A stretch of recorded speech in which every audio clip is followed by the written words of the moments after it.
Assalamualaikum warahmatullahi wabarakatuh. Kami dari kelompok 8 akan presentasikan hasil diskusi kami mengenai penggunaan sentrifungsi pada spermatozoa domba sebelum dibekukan. Kelompok kami terdiri atas Ahmad Jauhari, Alisa Fitriah Damayanti, dan Risma Amalia Anwar. Sebelum masuk ke materi yang lebih jauh, alangkah baiknya jika kita mengetahui tentang pengertian dari sentrifungsi. Sentrifungsi sendiri adalah teknik pemisahan campuran yang dilakukan dengan memanfaatkan gaya sentripetal. Teknik ini paling sering digunakan ketika berhubung dengan bidang biokimia, utamanya pada pemisahan makromolekul atau koloid dari cairan lain. Kegiatan ini bertujuan untuk mengetahui kualitas spermatozoa domba yang disentrifungsi sebelum dibekukan. Bahan pengencer. Pengencer yang digunakan adalah NSF. Pengencer NSF ini terdiri atas dua bagian, yaitu NSF1 dengan komposisi laktosa 8,8%, kuning telur 20%, dan ampicillin 20 mg per mililiter dalam deionized water, dan NSF2 dengan komposisi NSF1 92,52%, OEP Orvus S. paste 1,48 dan glisero 6%. Metode kegiatan: sentrifugasi dan pembekuan semen.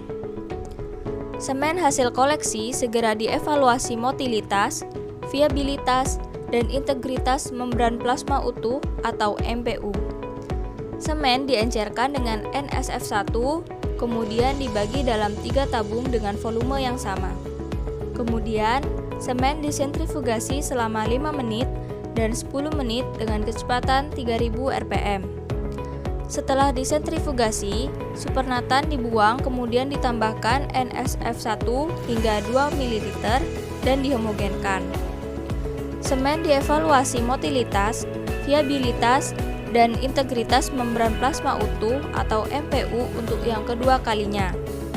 Kemudian, semen diekuilibrasi pada suhu 4 derajat Celcius selama 2 jam. Setelah 2 jam, semen ditambahkan NSF2 dengan 2 tahap.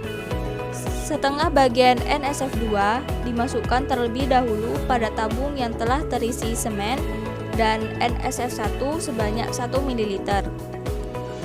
Setengah bagian lainnya ditambahkan 5 menit kemudian. Semen dimasukkan ke dalam straw dan diekuilibrasi pada uap nitrogen cair selama 20 menit. Tawing dilakukan selama 30 detik pada suhu 30 derajat Celcius. Berikut adalah hasil yang diperoleh. Tabel 1 yaitu hasil motilitas spermatozoa domba setelah disentrifugasi sebelum dibekukan pasca tawing. Dengan kelompok 0 yaitu kontrol, kelompok 5 sentrifugasi selama 5 menit, dan kelompok 10 sentrifugasi selama 10 menit. Lalu tabel 2, hasil dari viabilitas spermatozoa domba setelah disentrifugasi sebelum dibekukan pasca tawing. Dengan kelompok 0 yaitu kontrol, kelompok 5 sentrifugasi selama 5 menit, dan kelompok 10 sentrifugasi selama 10 menit.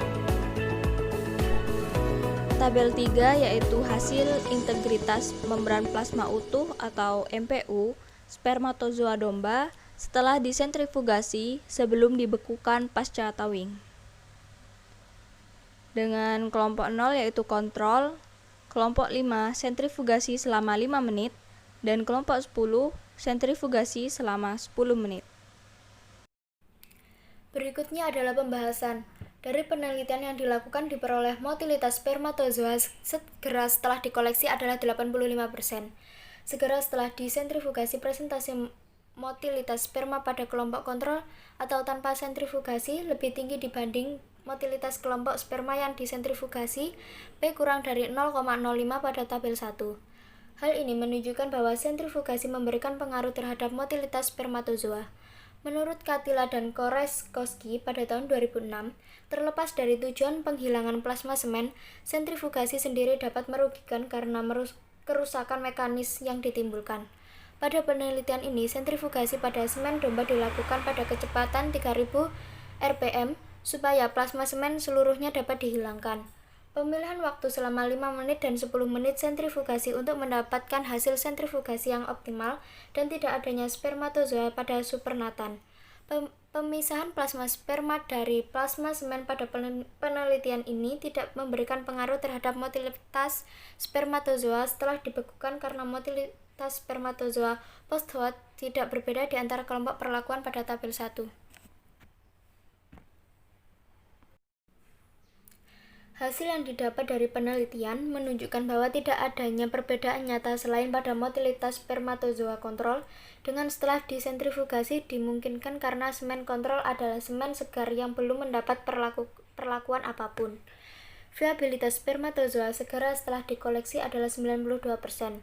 Proses sentrifugasi tidak berpengaruh terhadap viabilitas spermatozoa karena viabilitas spermatozoa segera setelah disentrifugasi dan setelah dibekukan tidak berbeda di antara kelompok perlakuan pada tabel 2. Hasil rataan integritas membran plasma utuh atau MPU spermatozoa pada semen segar adalah 94,8%. Integritas membran plasma utuh atau MPU baik setelah sentrifugasi dan post-thawing tidak menunjukkan perbedaan yang nyata pada tabel 3. Hal ini berlawanan dengan penelitian Barrier-Batut et al. Pada tahun 2010, yaitu presentase integritas membran plasma utuh didapat hasil yang lebih baik pada sampel dengan sentrifugasi. Penghilangan plasma semen sebelum dibekukan berkontribusi pada stabilitas membran spermatozoa, meningkatkan kekebalan terhadap hipoosmotic shock dan mengurangi respon terhadap reaksi akrosom. Akan tetapi, sentrifugasi tidak mempengaruhi motilitas. Hal ini dikarenakan presentase tertinggi motilitas total dan spermatozoa motil didapat pada spermatozoa tanpa sentrifugasi. Adapun beberapa prosedur kesehatan keselamatan kerja atau K3 yang perlu diperhatikan. Pertama, orang yang tidak berkepentingan dalam melakukan sentrifugasi dilarang memasuki ruang laboratorium. Kedua, dilarang melakukan eksperimen sebelum mengetahui apa dampak buruknya. Ketiga, berhati-hati dalam melakukan eksperimen agar mendapat hasil yang diinginkan. Keempat, memastikan keamanan alat-alat yang akan digunakan, apakah masih berfungsi dengan baik atau tidak. Kelima, menggunakan masker, jas lab, serta sarung tangan. Keenam, mematuhi petunjuk yang berlaku di dalam laboratorium. Ketujuh, tetap menjaga kebersihan laboratorium setelah melakukan kegiatan. Demikian presentasi dari kelompok kami, kurang lebihnya mohon maaf. Wassalamualaikum warahmatullahi wabarakatuh.